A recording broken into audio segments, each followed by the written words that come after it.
Hello students, मैं सुधा अस्थाना आज 8th class के स्टूडेंट्स को शतबुद्धि सहस्त्र बुद्धि कथा चैप्टर पढ़ाऊंगी। यह चैप्टर बच्चों पंचतंत्र से आपके क्लास में कोर्स में लिया गया है। इसको आप अच्छी प्रकार से समझिएगा। चलिए पाठ को स्टार्ट करते हैं।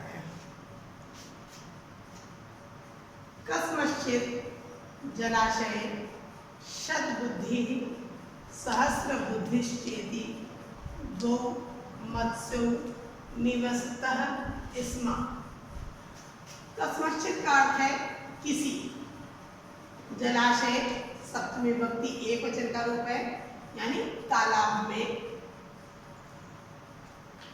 मत्स्यों का अर्थ है दो मछलियां, और पहले भी मैंने आपको बताया था निवसतः लट लकार वर्तमान काल की क्रिया है, और अगर इसमें स्मा जोड़ दिया जाता है तो यह भूतकाल की क्रिया बन जाती है। ठीक है बच्चों, अब आप अर्थ देखिएगा कि किसी तालाब में शतबुद्धि और सहस्र बुद्धि नाम की दो मछलियां रहती थी। निवसतः माने रहती, स्मा लग गया है तो इसलिए रहती थी। तयो एक बुद्धि नाम के मंडू के मित्रता अभवत। तयो माने उन दोनों की, मंडू के माने मेढक, उन दोनों की एक बुद्धि नामक मेढक से मित्रता हुई। कदाचित् जालहस्ताः धीवराः तं जलाशयम् उपगताः। कदाचित् माने कभी, हाथ में जाल लिए हुए, धीवराः का अर्थ है मछुआरे, हाथ में जाल लिए हुए मछुआरे उस तालाब पर उपगताः माने पहुंचे। तेषु एको धीवरः अवदत् एतस्मिन् जलाशये बहवो मत्स्याः सन्ति, अतः तान् गृहीतुं शो अत्र जालं क्षेप्स्यामः। तेषु माने उनमें से, एक मछुआरा, अवदत् माने बोला, ये भूतकाल की क्रिया है अवदत्, यानी उनमें से एक मछुआरा बोला, एतस्मिन् जलाशये सप्तमी विभक्ति एकवचन, कि इस तालाब में बहवः यानी बहुत सी मछलियां, संति का अर्थ है, इस जलाशय में या इस तालाब में बहुत सी मछलियां हैं। अतः अर्थ इसलिए, कान गृहीतुम उनको ग्रहण करने के लिए, श्व अत्र, श्व का अर्थ होता है बीता हुआ कल, श्व अत्र यानी कल, जालम क्षेपामः जाल हम यहाँ पर फेंकेंगे, इसलिए उनको पकड़ने के लिए कल यहाँ पर जाल फेंकेंगे। तच्छ्रुत्वा मत्स्याः दुःखिनः अभवन् तेषु मण्डूकः प्राह भोः शतबुद्धे श्रुतं धीवरोक्तं भवता। तच्छ्रुत्वा माने इस बात को सुनकर, कत्वा प्रत्यय है यहाँ पे, कि इसको सुनकर मछलियां दुखी हुई, मछलियां दुखी हो गई। तेषु मंडूकः प्राह, उनमें से मेढक बोला, भो शतबुद्धे, हे शतबुद्धि, श्रुतं धीवरोक्तं भवता, आपने मछुआरे की कही गई बात सुनी। ततः किम कर्तव्यम, तब क्या करना चाहिए। आपने इस बात को सुन लिया कि कल मछुआरे यहाँ पर जाल डालेंगे, तो अब हमें क्या करना चाहिए। कौन पूछता है? मेढक। मेढक ने शतबुद्धि से पूछा कि अब हमें क्या करना चाहिए। पलायनम अवष्टंभो हुआ। पलायनम माने भाग जाना, अवष्टंभो माने रुकना, ठहरना।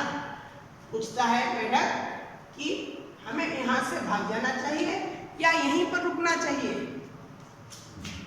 वह माने या। सहस्त्र बुद्धि अवदत्त। सहस्त्र बुद्धि बोली, मित्र माँ भैंसी। माँ भैंसी माने डरो मत। सहस्त्र बुद्धि बोली, मित्र डरो मत। केवलम वचन श्रवणादेव देव न भेतव्यम। केवल वचनों को सुनने मात्र से डरना नहीं चाहिए। वचनों को सुनने मात्र से भयभीत नहीं होना चाहिए। श्लोक देखेंगे। सर्पाणां च खलानां च सर्वेषां दुष्टचेतसां अभिप्राया न सिद्ध्यन्ति तेनेदं वर्तते जगत्। सर्पों का, खलों का और दुष्ट प्रकृति वालों का कोई भी अभिप्राय इस संसार में सिद्ध नहीं होता है। शतबुद्धिरपि अकथयत् साधु उक्तम त्वया। शतबुद्धि बोली, तुमने ठीक कहा। त्वम सहस्र बुद्धि असि। असि माने हो, तुम सहस्र बुद्धि हो। तब सदृशी बुद्धि कस्यापि नास्ति।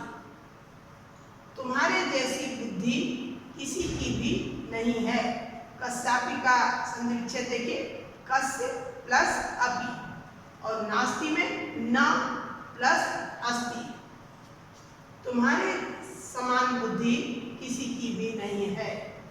वचन मात्रेण स्वजन्म स्थानम न त्याज्यम। केवल वचनों को सुनकर अपने जन्म स्थान को नहीं छोड़ना चाहिए। स्व माने अपने, अपने जन्म स्थान को नहीं छोड़ना चाहिए। त्याज्यम का अर्थ है छोड़ना चाहिए। अहम त्वाम सुबुद्धि प्रभावेण रक्षयिष्यामि। मैं तुम्हारी अच्छी बुद्धि के प्रभाव से रक्षा करूंगी। मंडूक आह। मेढक बोला, भोः मम त्वेका एव बुद्धि। मेढक बोला, मेरी और तुम्हारी बुद्धि एक ही है। अहम तु अत्र न स्थास्यामि। मेढक बोला, मैं तो यहाँ पर नहीं ठहरूंगा, मैं यहाँ पर नहीं रुकूंगा। अन्यम जलाशयम गमिष्यामि। मैं दूसरे तालाब पर जाऊंगा। मैं दूसरे तालाब में जाऊंगा। गमिष्यामि लिट लगा, उत्तम पुरुष एक वचन की क्रिया है। मैं दूसरे तालाब में चला जाऊंगा।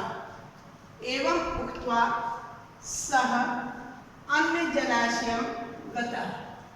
यह कहकर वह दूसरे तालाब को चला गया। ततः प्रभाते धीवरैः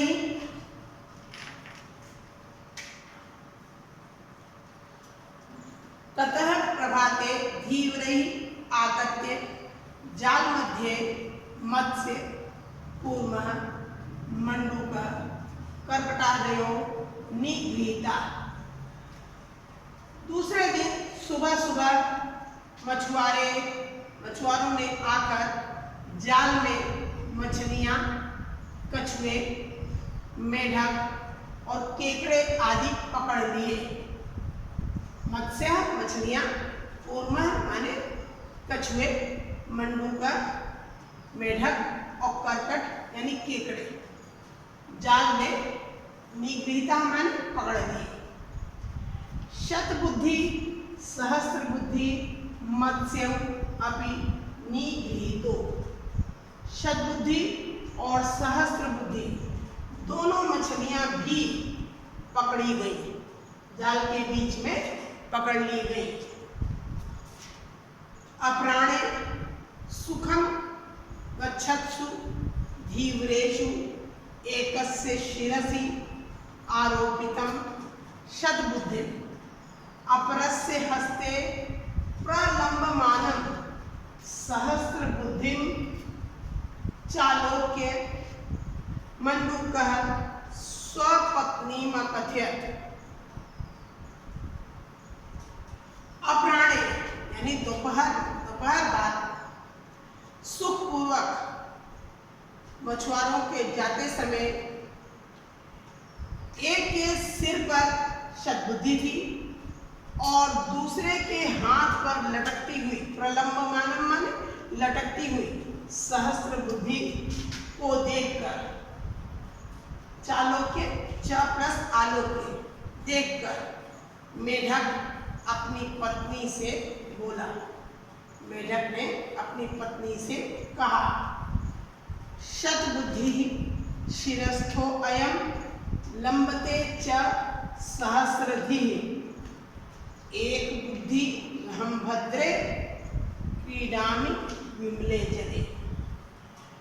मेढक ने अपनी पत्नी से कहा कि शतबुद्धि मछुआरे के सिर पर स्थित है और सहस्र बुद्धि हाथों में लटकी हुई है।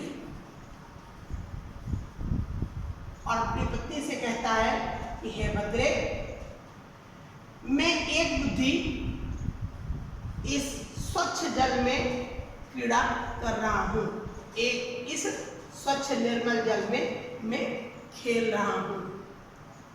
बच्चों, ये लेसन आपको समझ में आ गया होगा। शतबुद्धि सहस्र बुद्धि कथा आपको अच्छी प्रकार समझ में आई होगी।